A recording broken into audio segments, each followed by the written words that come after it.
4. He had 45 touchdowns and 4 interceptions, and he's on that clip. Mahomes is 33 touchdowns, 5 interceptions.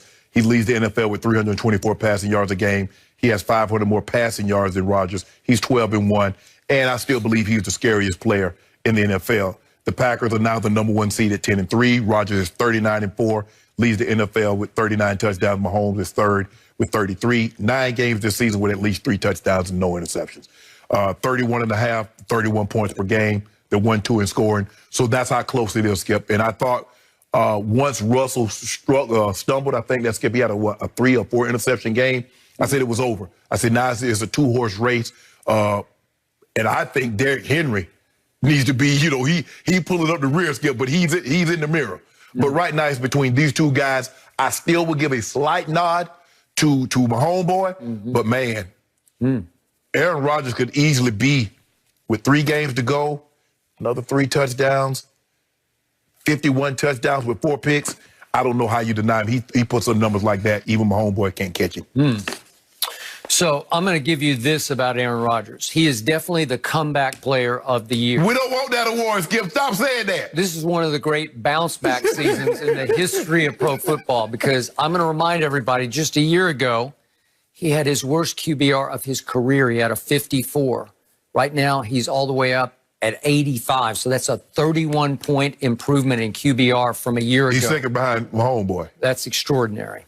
And he led the day yesterday, led the week, obviously in the NFL, with a QBR of 89, albeit against a Detroit team that is home for the holidays, obviously. They've been home. They have been home, but they gave a little bit. They tried. They made it look good, and then Aaron took over. So I remind everybody that a year ago, he was 18th in QBR and 21st in completion percentage in the National Football League.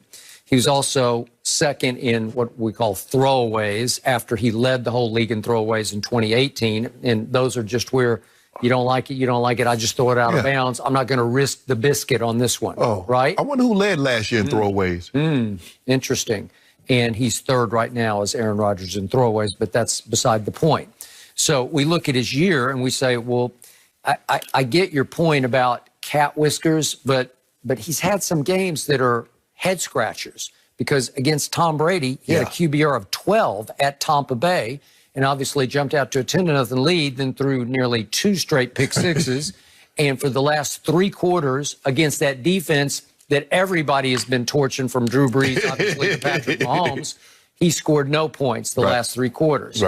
And then against Jacksonville at home just about 3 games ago, Jacksonville, he was stinking the whole game. He had a QBR of below 50, which is 45, which is below average.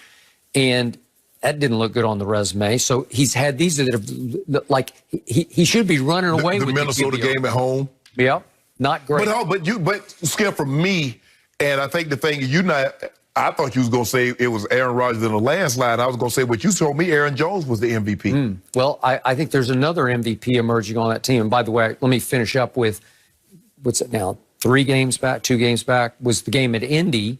And remember, they're up 28-14 at halftime. And they score, in the whole second half, they score 3 late points to get them to overtime. And they lost in overtime thanks to a fumble that wasn't Aaron's fault. But still, he was pretty awful in the second half of that game. But you do believe it's between these 2 guys. Yeah, it's coming down to these 2, but let's look at what they have in the way of quote-unquote help. Let's look at Davante Adams. Is he emerging as the best receiver in football? Because I think it's Tyreek, but the cat whiskers are between those 2 guys. Because Pro Football Focus now ranks Davante Adams #1 among receivers in just pure grades. And his 104 yards receiving a game, that leads the league. And 8.3 a catch leads the league. He's a monster, man. I mean, he's just, every time I look up, they can put 3 men on him, and Aaron says, no, I got this. But he's not the threat. He doesn't put the fear that Tyreek puts in people's skill. Not from, he's going to beat us deep. He's going to take it to the house. He puts fear in you that you just can't stop him. He's a touchdown. But the thing is, but you look at it, Skip, Tyreek got 16 touchdowns. As a wide receiver at 5'9", 5'10", which is unheard of. Davante has 14. Yes. Right? Yeah. Okay. And Tanyan, I think Tanyan has, 9, 10 touchdowns. Scantling, when he holds on to the football, it's going to be very interesting. But there's another guy, you talking about Devontae Adams, that number 87 for Kansas City. Skip, he's a when people say a problem, he's really not a problem because, see, problem you can solve. You're talking about the tight end? Tight end, Kelsey. Yeah, I know. Here are issues. See, issues you got to sit down. You got to think of. You got an issue because he's like a wide receiver. Yeah, he's an issue. Yeah.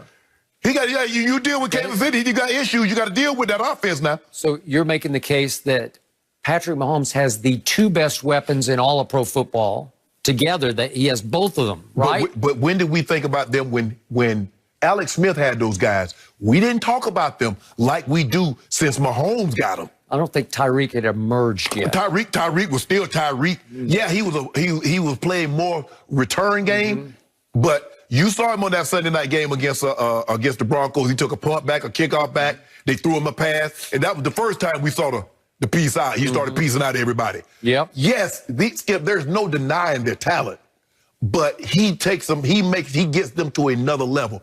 Because everybody don't have the arm to reach Tyreek throwing the ball 50 and 60 yards down the field. It's going to be close, and I'm here for it. I got my popcorn ready. Well, does anybody have a more consistent weapon from down to down than Devontae Adams? Because I'm not sure they do. As far as a threat from first down through third or fourth down. This dude, Kelsey got 600-yard games. He's like 8 for 136 back-to-back games on the touch. Skip, this dude is, I mean, like I said, he stringed together another 1 to 2 years like this, and they win another Super Bowl. Skip, we're going to have to rethink who the GOAT tight end is because we've never seen anything like this. This dude got 5 straight 1,000-yard seasons. He's on pace to lead the league in receiving yards. That's never been done by a tight end. Now, K Sr., Kellen Winslow Sr., came close. But, Skip, that's unheard of for him to do what he's doing. So that's a mouthful from a guy who's Hey, Tony put up unbelievable numbers, the longevity. I believe Gronk right now, because the consistency, the touchdowns, and what he's been able to dominate. But if this kid string together another year or two like he's stringing together, Skip, I mean, he might have 1,400 receiving, 1,500 receiving yards for a tight end. So are you saying that Mahomes and Aaron Rodgers' degree of difficulty are lower than most quarterbacks because they got the best weapons? But don't discount Aaron Jones, what he does for Aaron Rodgers. I'm not so sure that someone could take these same weapons and get the same kind of production that these two guys. Skip, you can give me, Jeff Gordon, the same car and put us on Talladega or Daytona, and I can't beat him because he's just better at what he does than I am. No, he weighs less than you. Hey, when you got 800 horsepower, those stock cars are 800 horsepower. I don't know. So when you look at that, look, and guys Josh Allen's having an unbelievable season. There are a lot of guys having an unbelievable season. But these guys, I think they've separated themselves. Even Russ. Russ threw 4 touchdowns, interception yesterday, and I think he has 36, 37 touchdowns. But these two guys are head and shoulders right now. Well, I congratulate Aaron Rodgers. He is my comeback player of the year. There you go. That ain't no war. He wants to win. Yeah, he does. That looks impressive. Alex Smith got that one sold up. I think it's Aaron now. Because Alex was pretty horrible yesterday. I know he's come back from just... The man almost had his leg. The man was a couple hours from having his leg amputated. They're going to give him that award. It is not Aaron Rodgers. We're moving on. Do the Cowboys have more of a shot to win the NFC East? Really?